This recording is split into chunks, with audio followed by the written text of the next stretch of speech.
Well, I hope you have been inspired by our Family Day celebration so far, that you are now feeling the desire to connect with those closest to you, and also the responsibility of taking some time out. Creative parenting expert Nikki Bush is here to help us come to grips with something that we should all be very comfortable with, yet in today's fast-paced world is often a major struggle, and that is taking time out, unplugging. Absolutely, Graham. And it's tricky these days because we are surrounded by so many devices.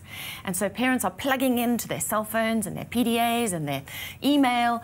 And even their fridge. Even now. the fridge, yes. And often when their kids come to them and need attention and, you know, want to talk or want to play or whatever, the parents don't take time off from what they're doing, and so you're multitasking and you're trying to play while you're downloading a podcast, or, you know, and parents going to go fetch their children from school is a classic example. Walking in to fetch their kids and their children running up saying, "Mummy, Mummy, Daddy, Daddy," and the cell phone rings. And who wins? The cell phone just or turn the child child? off. Put it on mute. And I found even myself these days driving along, and I have a learner driver of a son who's 17, Rock on, and son. he's driving me along my chauffeur-driven car, and there I am while he's talking mid-sentence, making a call to my sister, and she answers, and I carry on a conversation mid-sentence with my son. Now I'm talking to my sister. Very rude.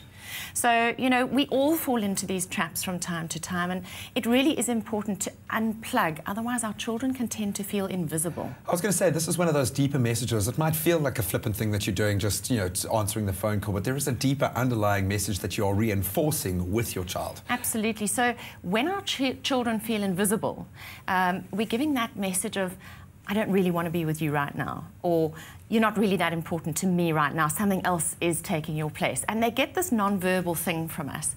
So it is important for us to pay attention and to try and be a little more present. And of course, unplugging from time to time enables us to do that. Of course, we get given the opportunity over long weekends and holidays to be able to do that, but it's now, what vehicle do we use to, you know, 'cause you know, we sit here, we live this fast-paced life. It's very difficult for me to turn the brain off and not think about the next day, the next week, the next month. Everything is moving so fast. If I had children in that component as well, it would be even more complicated. How do we unplug? It is tricky. I think sometimes we need to schedule time in with our children. Make a so date. why not Yeah. make a date? Like Actually that. decide, and so it's Family Day. Make a date. Put aside an hour or two. Take them out for a milkshake or a hamburger if you're battling to do it within your home confines. Go and unplug while you have that hour with your children. So switch off your phone, leave it in your cubbyhole, switch off your computers, close the door to your home office or whatever it is, and just really try and be with your children. One of the tools that I would recommend is that use that time to play a game with your children, because that focuses everybody's attention on something else. It actually takes the pressure off you and your child, and you just get into that moment. So it might be a case of playing hangman on a serviette if you're out. Unless you're playing Monopoly, and that'll split the family down the middle, man. Yeah. Even if it's not a game and you're at home, why not cook together?